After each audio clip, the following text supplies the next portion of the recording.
Assalamualaikum warahmatullahi wabarakatuh. Staffing. Menurut A. Anwar Prabu Mangkunegara tahun 2004, staffing dapat diartikan sebagai suatu proses untuk mengisi pekerjaan dengan orang yang tepat. Hal ini merupakan bagian dari tugas manajer organisasi, dan ini merupakan seni dari penempatan orang-orang yang berijazah atau memenuhi syarat dan antusias ke dalam posisi jabatan pekerjaan yang ditawarkan. Staffing.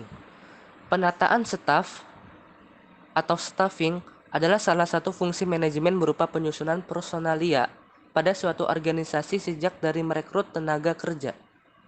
Pengembangannya sampai dengan usaha agar setiap tenaga memberi daya guna maksimal kepada organisasi.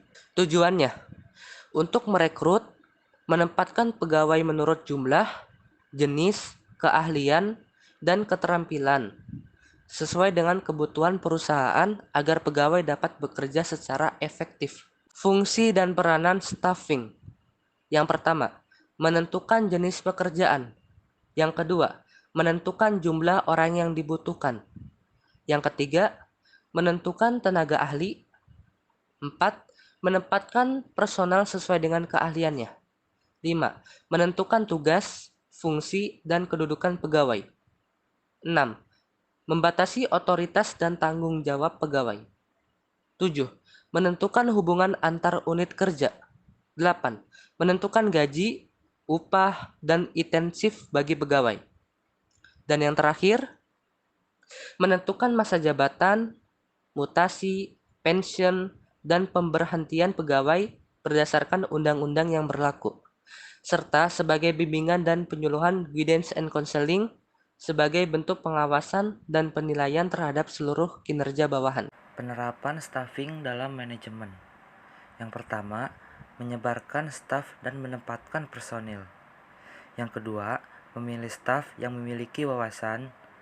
Ketiga, menyediakan kegiatan untuk pengembangan profesi pada semua staf.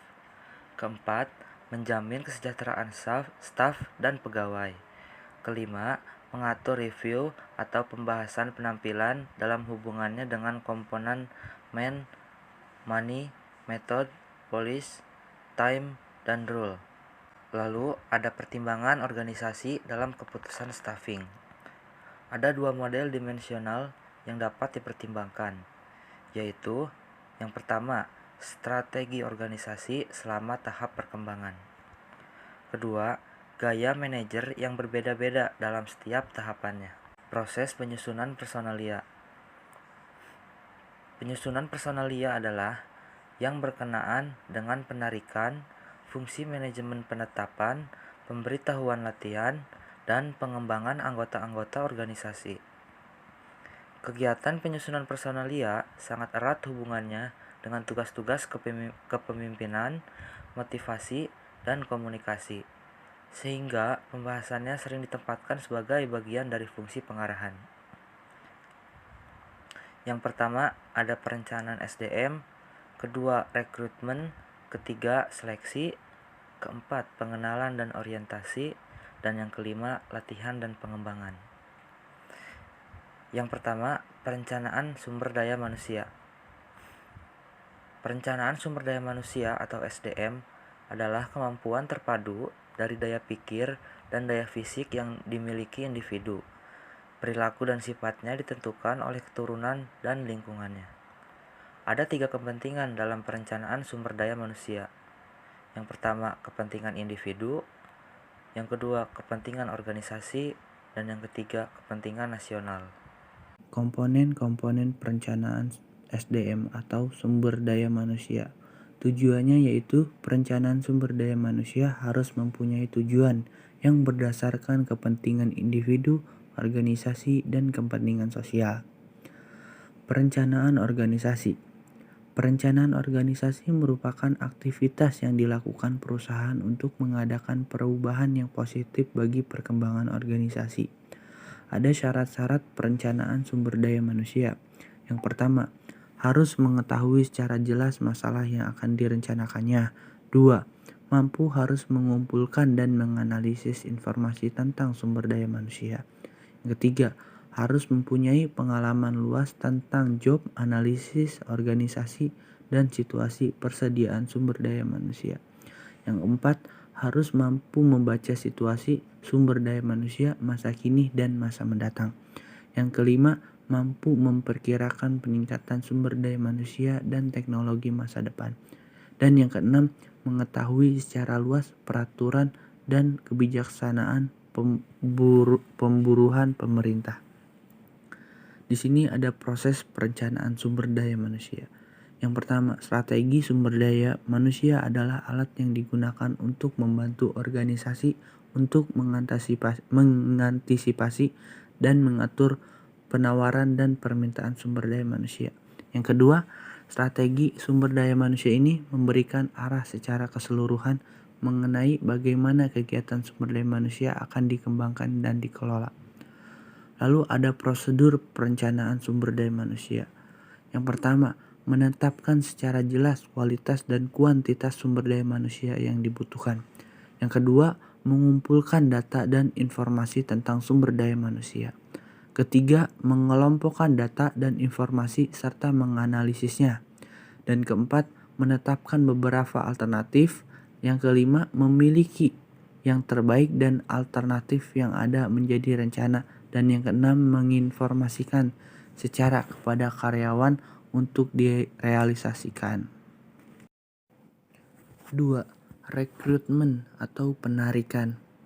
Ada hambatan-hambatan penarikan pegawai, yaitu hambatan kebijakan kompensasi, kebijakan status, rencana sumber daya alam, kebijakan promosi dan dalam atau dari jenjang ke jenjang. Ada kondisi pasar tenaga kerja, kondisi lingkungan ekstern akibat pengangguran tinggi, perekonomian yang lemah, dan tenaga terampil yang langka. Lalu persyaratan jabatan, kondisi lingkungan, dan persyaratan kerja. Yang ketiga, seleksi. Seleksi adalah suatu proses untuk menentukan orang yang diramalkan akan berhasil memangku sebuah jabatan secara umum. Ada 3 tujuan seleksi, yaitu yang pertama, untuk mengetahui kecakapan seorang pegawai. Dan kedua, berusaha untuk mendapatkan tenaga kerja yang cocok dengan pekerjaan yang dipangkunya. Dan yang ketiga, berusaha yang mendapatkan tenaga kerja tidak hanya yang cocok pada saat sekarang, akan tetapi tenaga kerja yang memiliki potensi untuk dikembangkan di kemudian hari. 4. Ada pengenalan dan orientasi. Setelah diseleksi, karyawan ditempatkan pada suatu pekerjaan dan diperkenalkan dengan organisasi melalui berbagai bentuk orientasi. Tahap orientasi sendiri merupakan kegiatan pengenalan dan penyesuaian karyawan baru dengan organisasi. Yang kelima, ada pelatihan dan pengembangan. Pelatihan dan pengembangan itu sendiri terbagi menjadi 2. Yang pertama, ada metode-metode on the job. Yang biasa digunakan dalam metode-metode on the job yaitu yang pertama coaching, yang kedua planned progression atau pemindahan karyawan, yang ketiga rotasi jabatan, yang keempat penugasan sementara. Yang kedua ada sistem-sistem penilaian presentasi formal pengembangan of the job dilakukan dengan 1. Program-program pengembangan eksekutif, 2. Latihan laboratorium, 3. Pengembangan organisasi, dan 4. Penilaian pelaksanaan.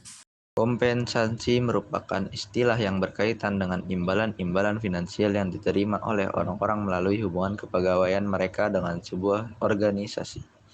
Sistem kompensasi yakni 1. Sistem prestasi, 2. Sistem waktu. Beberapa terminologi dalam kompensasi: 1. Upah atau gaji, 2. Intensif, 3. Tunjangan atau benefit, 4. Fasilitas. Jenis-jenis kompensasi yang lain diantaranya 1. Pengupahan intensif, 2. Kompensasi pelengkap atau fringe, 3. Keamanan dan kesehatan karyawan.